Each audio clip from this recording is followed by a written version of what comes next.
Pricing is one of the most underutilized levers in business.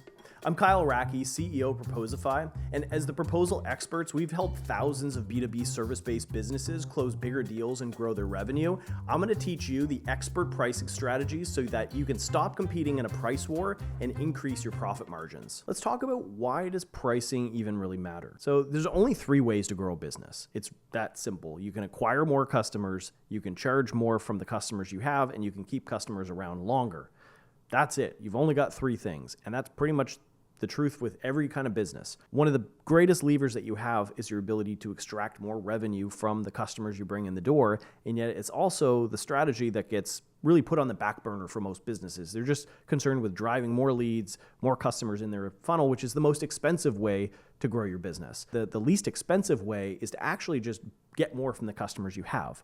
So pricing is an art and a science that a lot of businesses just look at in a haphazard way, like they just copy whatever their competitors are doing. It's a mystery that even established business owners kind of miss. So the crazy thing is that there's a lot of research that's been done for decades into consumer psychology and buying behavior and how pricing works, and that a lot of large businesses that sell to consumers use this type of research when they're pricing a product. And this just generally gets completely missed by smaller to mid-sized B2B companies that sell to other companies. So what I want to do in this video is I want to talk through what some of that consumer psychology includes that can help you at least start to get some ideas for how can you be a little bit more methodical and a little bit more scientific when it comes to pricing. So there's 2 metrics that you can measure when it comes to pricing. And I want you to kind of remember these 2 things. One is willingness to pay, WTP. This willingness to pay is essentially the upper threshold. How much is somebody willing to spend with you, right? So a lower willingness to pay is going to be a lower price point. A higher willingness to pay will be a higher price point. And what often happens is there's a lot of room where somebody would actually spend a whole lot more, but you're just pricing low. That's almost the case in every kind of business, but in a lot of like agencies and a lot of software companies, they're just pricing too low, and they don't realize that this can actually turn off better fit buyers. The people who would be more willing to pay are actually not choosing you because they're like, oh, they're too cheap, they're probably not that good. So how do you determine willingness to pay?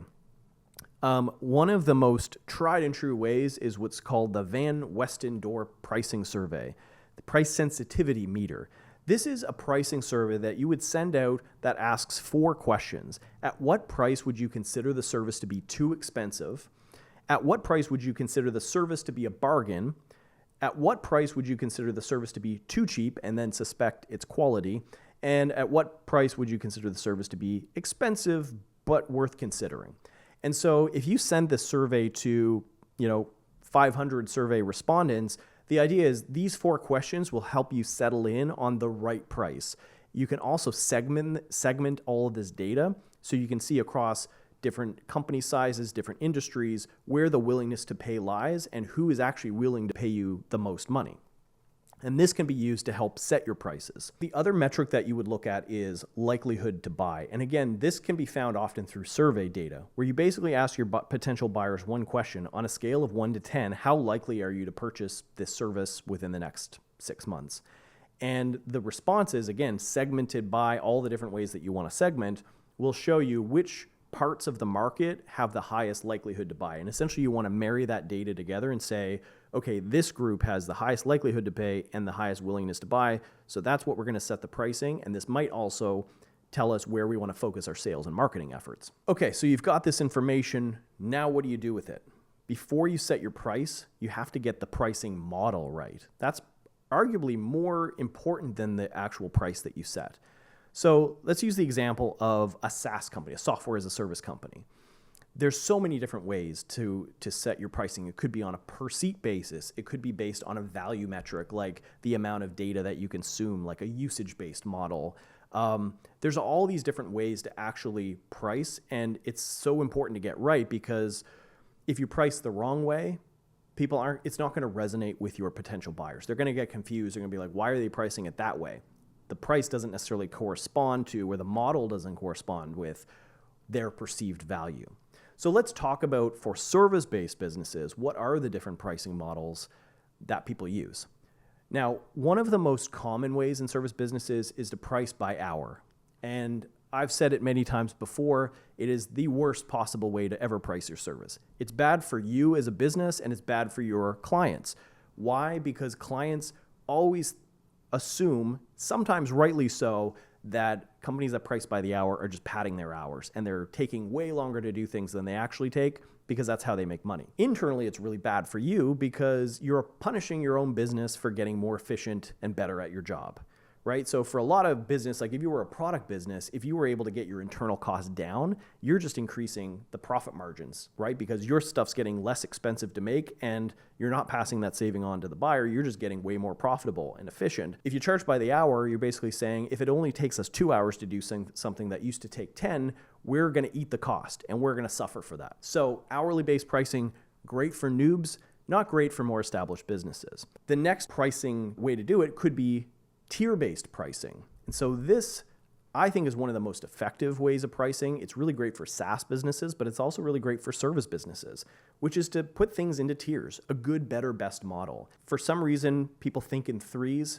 and seeing like, what is the middle package get me, the silver package, if you will, and then I've got a cheaper option and I've got the Mac Daddy option. And being able to put your services into tiers can really help people select what is the right tier for them, so that, maybe if they're a smaller business, one that doesn't have as much of a willingness to pay, they're going to go with your cheaper option, but you're giving them options, and that's the point.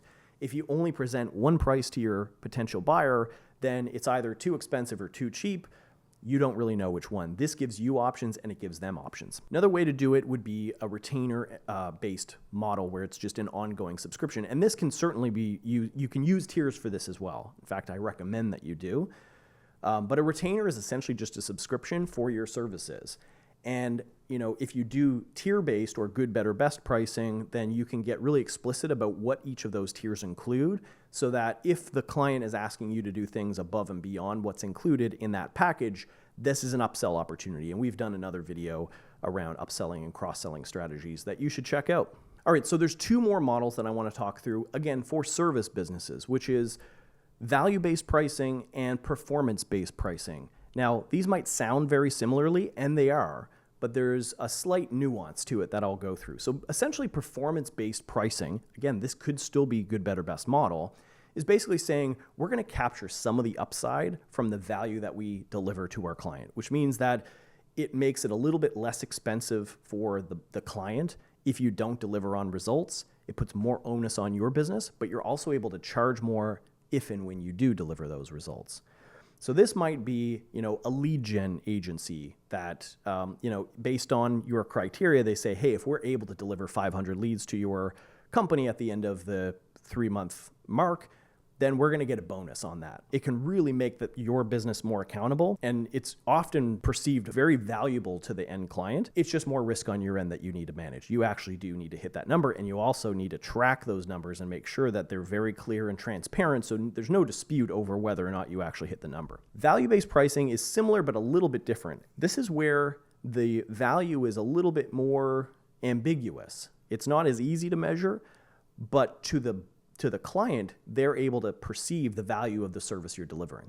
So this might be, a brand awareness campaign that's a little tricky to measure, but if it's for a really big company, you're going to want to capture a piece of the value of the work, not just solely how much did it cost you internally to make.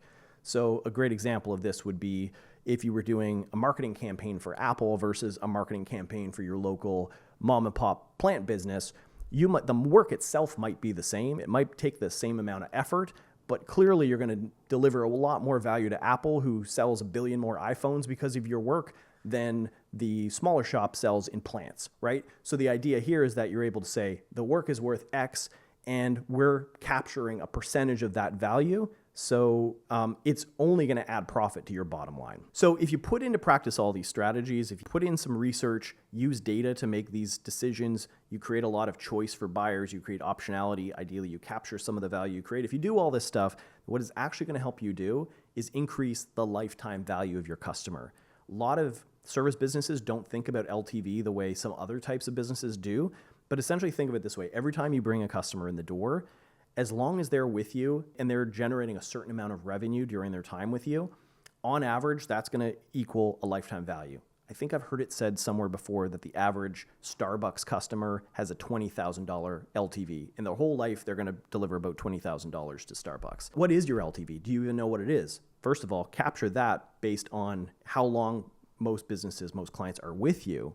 But the big piece here is that if you nail the pricing and you're able to drive up the average deal size, as long as people stay with you over the long term, you're going to max your LTV, which means that you can afford to put more dollars, invest more into sales and marketing to acquire more businesses, and it's going to help your business grow long term. Hey, if you enjoy this kind of content, be sure to subscribe to the Proposify channel and hit the bell icon so you get notified for more content just like this.